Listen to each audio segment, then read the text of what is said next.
ഇനി ഇത് തയ്ക്കുന്നതിന് മുമ്പ് ഈ നെക്ക് സ്ട്രിപ്പും ബോഡി പാർട്ടും നമ്മൾ ഈ പിൻ ചെയ്ത് വെച്ചേക്കുന്നത് ഈ ഒരു ഭാഗം കറക്റ്റായിട്ട് മാച്ച് ചെയ്യുന്നുണ്ടോ എന്ന് ശ്രദ്ധിക്കണം. അതായത് ഈ നെക്ക് സ്ട്രിപ്പ് കറക്റ്റ് ബോഡി പാർട്ടിൻ്റെ ഇവിടെ വെച്ചിട്ട് കറക്റ്റ് വേണം പിൻ ചെയ്യാനായിട്ട്. കാരണം ഇത് കറക്റ്റ് മാച്ച് അല്ല എന്നുണ്ടെന്നുണ്ടെങ്കിൽ തയ്ച്ച് കഴിയുമ്പം നമുക്ക് അതിൻ്റെ ഷേപ്പിലെല്ലാം ഫിനിഷിങ്ങിലും ഒക്കെ വ്യത്യാസം വരും. ഇനി ഞാൻ കീ ഹോൾ വരയ്ക്കാനായിട്ട് ഞാനിവിടെ കണ്ടിന്യൂസ് കീ ഹോൾ അല്ല വരയ്ക്കുന്നത്. ഇങ്ങനൊരു സെപ്പറേറ്റ് താഴത്തേക്ക് ഒരു ഡ്രോപ്പ് പോലെയാണ് ചെയ്യുന്നതെന്ന് പറഞ്ഞല്ലോ. ഇവിടെ ഒരു സ്പേസ് ഇട്ടിട്ട് അപ്പോൾ ആ സ്പേസ് ഇടാൻ ഞാനൊരു 1.5 ഇഞ്ച് താഴത്തേക്ക് മാർക്ക് ചെയ്യുന്നുണ്ട്.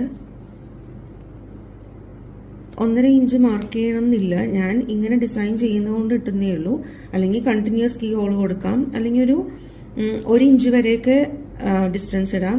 1/2 ഇഞ്ച് കൊടുക്കുക. പക്ഷെ അപ്പം എന്താ വെച്ചാൽ നമ്മൾ ഇത് സെപ്പറേറ്റ് ആണ്, കീ ഹോളും ഈ റൗണ്ട് നെക്ക് ഷേപ്പും സെപ്പറേറ്റ് ആണ് ചെയ്യാൻ ഉദ്ദേശിക്കുന്നതെങ്കിൽ ഈ നെക്ക് ലൈൻ ഫിനിഷ് ചെയ്ത് വരുമ്പോഴത്തേക്കും നമുക്ക് അതിൻ്റെ സ്ട്രിപ്പ് എല്ലാം ചെയ്ത് അത് തയ്ച്ചു വരുമ്പം ചിലപ്പോൾ ഇവിടെ ടച്ച് ചെയ്യാൻ സാധ്യതയുണ്ട്.